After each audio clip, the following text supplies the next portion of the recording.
Hi friends, hi lovelies, hi beautiful people. Welcome and welcome back to my YouTube channel.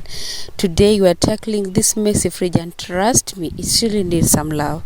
From spills to leftovers, it definitely overdue for a deep clean. So let's start by emptying everything first, guys. So grab a snack and clean along with me.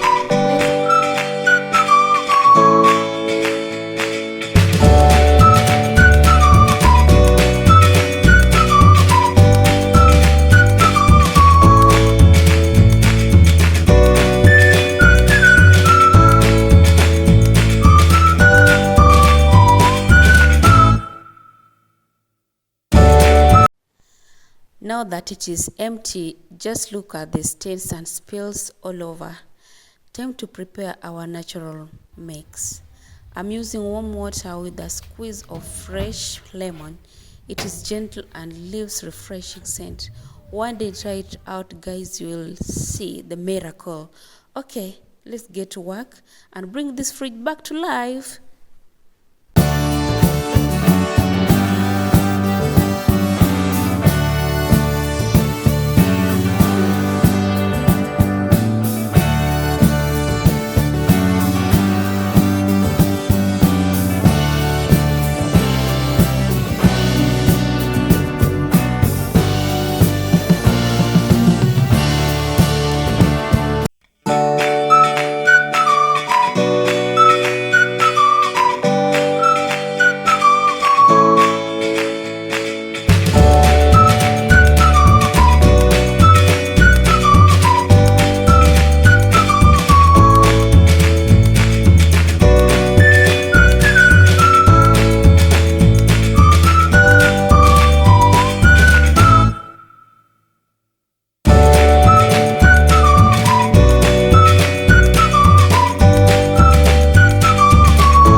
Guys, we've come to the end of the video. Did you enjoy watching the transformation? This fridge is now sparkling clean, fresh and organized. If you like this video, don't forget to give it a thumbs up, a like and leave a comment. And don't forget to subscribe for more satisfying cleaning content. Thank you, guys.